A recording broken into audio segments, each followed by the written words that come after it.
Hello, welcome back to the reading of the poem of the Man God, written by Maria Valtorta, Volume 1, Chapter 136, Part 1.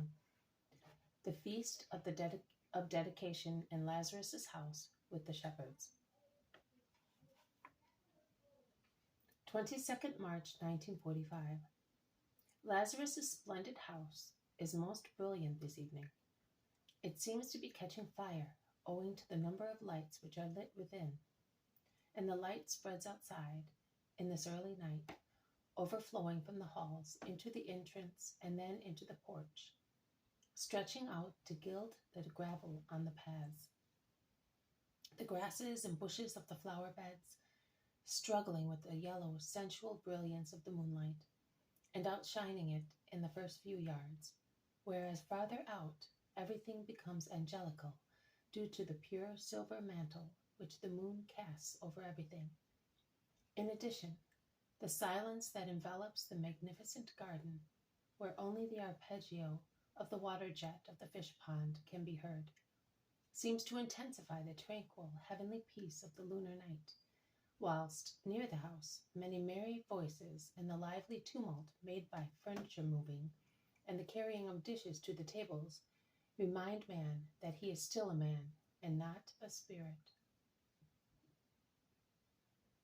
Martha moves about swiftly in her wide, modest, beautiful violet red dress, and she seems a flower, a bellflower or a butterfly fluttering against the purple walls of the entrance hall, or against the dining hall walls, which are decorated with small designs and look like a carpet.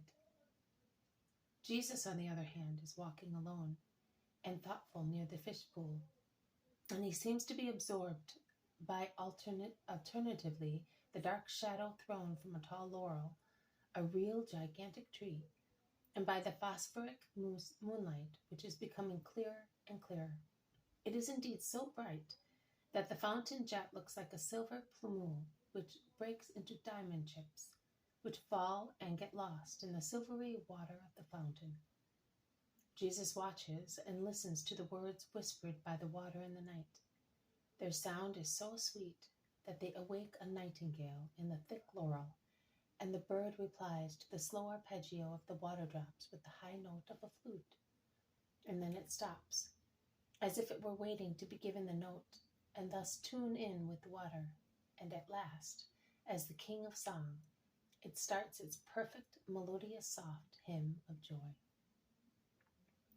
Jesus stops walking, lest the rustling noise of his steps should upset the calm joy of the nightingale, and I think also his own, because he smiles with his head bent, a smile of pure joy.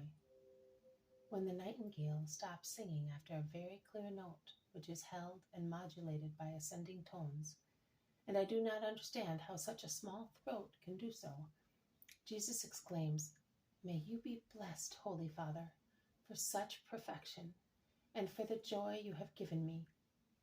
And he resumes his slow walk, full of I wonder what, deep meditation.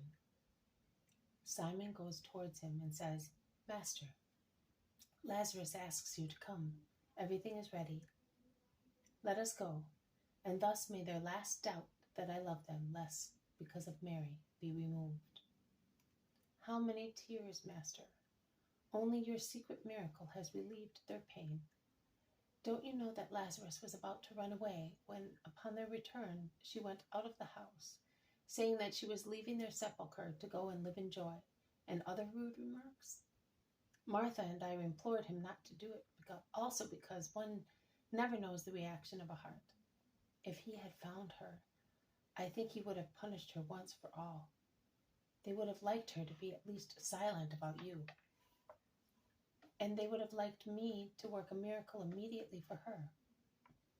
And I could have done it, but I do not want a forced resurrection in hearts. I will force death, and it will give me back its victims, because I am the master of death and of life. But I will not force a resurrection on spirits, because they are not made of matter, which is lifeless, without a soul, whereas spirits are immortal beings capable of rising of their own will. I give the first call, and the first help, like one who opens a sepulchre in which a man still alive has been closed, and where he would die if he were to remain for a long time in that stifling darkness.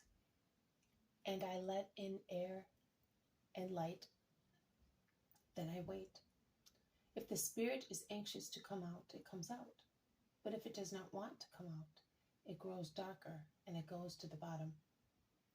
But if it comes out, if it comes out, I solemnly tell you that no one will be greater than a risen spirit. Only absolute innocence is greater than a dead person that becomes alive by force of love and for the joy of God.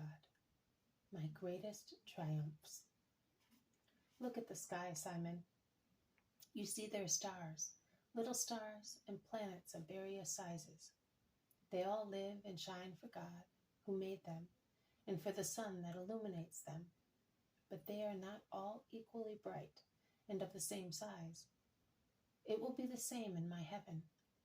All the redeemed will have life through me and will receive brightness from my light. But they will not be all equally bright and great. Some will be plain stardust, like the dust that makes Galathea milky, and will be those countless ones who received from Christ, or rather have taken from him the minimum indispensable not to be damned, and only through the infinite mercy of God, after a long purgatory, will come to heaven. Others will be brighter and better formed, the just, who have united their own will. Please note that I am saying will, not goodwill, to the will of Christ, and have obeyed my words not to be damned. Then there will be the planets, those of goodwill, and they will be brightest. Their light will be like a pure diamond or a bright gem of different hues, the red of a ruby, the violet of an amethyst, the gold of a topaz, the white of a pearl. The lovers faithful unto death for love, the repentance for love, the people active for love, the people immaculate for love. And there will be some of those planets, and they will be the glory of the Redeemer. They will glare like amethysts, rubies, topazes, and pearls, because they will be everything for the sake of love. They will be heroic to the extent of forgiving themselves for not having loved before, repentant to become saturated with expiations, as Esther was saturated with perfumes before presenting herself to Ahasuerus, untiring and doing in a short time, the short time left to them, what they did not do in the years they spent in sin, pure to the extent of heroism and forgetting, also in their bodies, besides in their souls and thoughts, that they had senses. They will be the ones who through their multiform brightness will attract the eyes of believers, of the pure, of the repentant, of the martyrs, of the heroes, of the ascetics, of the sinners, and for each of those categories, their brightness will be a word of reply, an invitation, an assurance. But let us go. We are talking, and they are waiting for us. The point is that when you speak, we forget that we are alive. Can I tell Lazarus all that? I think it contains a promise. You must tell him. The word of a friend may soothe their wound, and they will not blush for blushing before me. We have kept you waiting, Martha, but I was talking to Simon about the stars, and we forgot about these lights. Your house this evening is really a vault of heaven. We have lit the lights not only for ourselves and our servants, but also for you and for your friends, who are our guests. Thanks for coming this final evening. Now it is really the feast of the purification. Martha would like to say more, but feels she is about to burst into tears and keeps quiet. Peace to you all, says Jesus, entering the hall aglitter with dozens of silver lamps, all lit and placed all around. Lazarus comes forward smiling. Peace and blessing to you, Master, and many years of holy happiness. They kiss each other.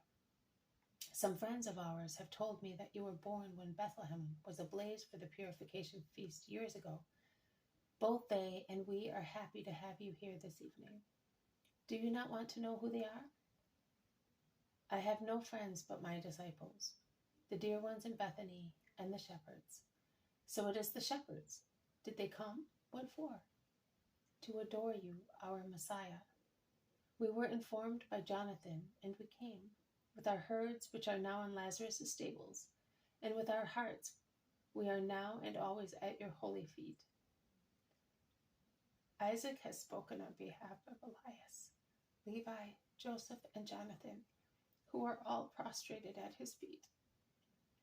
Jonathan in the soft tunic of the steward loved by his master. Isaac in his garment of a tireless pilgrim, a tunic made of coarse, dark brown wool proof to water. Levi, Joseph, and Elias are wearing fresh, clean clothes given to them by Lazarus, so that they may sit at the table without their poor, torn clothes smelling of sheep. Is that why you sent me into the garden? May God bless you all. Only my mother is missing to make me completely happy. Stand up.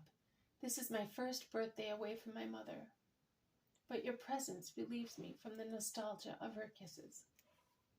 They all go into the dining room. Most of the lamps in it are in gold, and the metal is brightened up by the light of the flames, which seem more lively from the reflection of so much gold.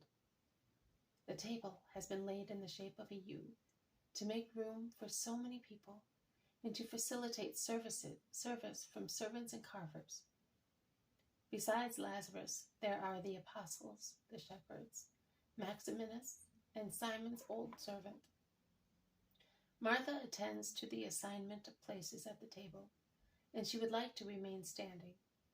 But Jesus objects. Today, you are not the hotel keeper. You are the sister, and you will sit down as if you were of the same blood as myself.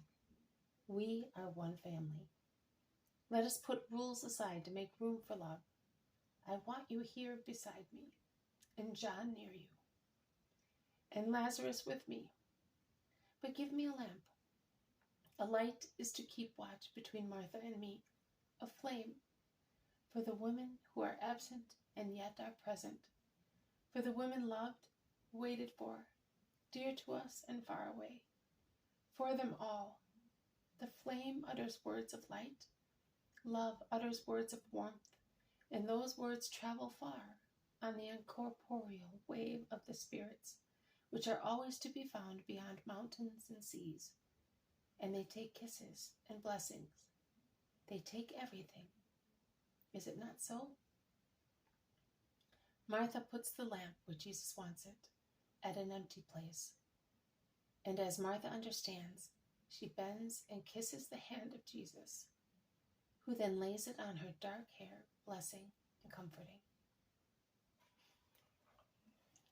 This has been a reading from the poem of the Man God, written by Maria Valtorta, Volume 1. Chapter 136, Part 1, The Feast of Dedication in Lazarus's House with the Shepherds. Thank you for listening. God willing, I will see you tomorrow. May God bless you, and may peace be with you.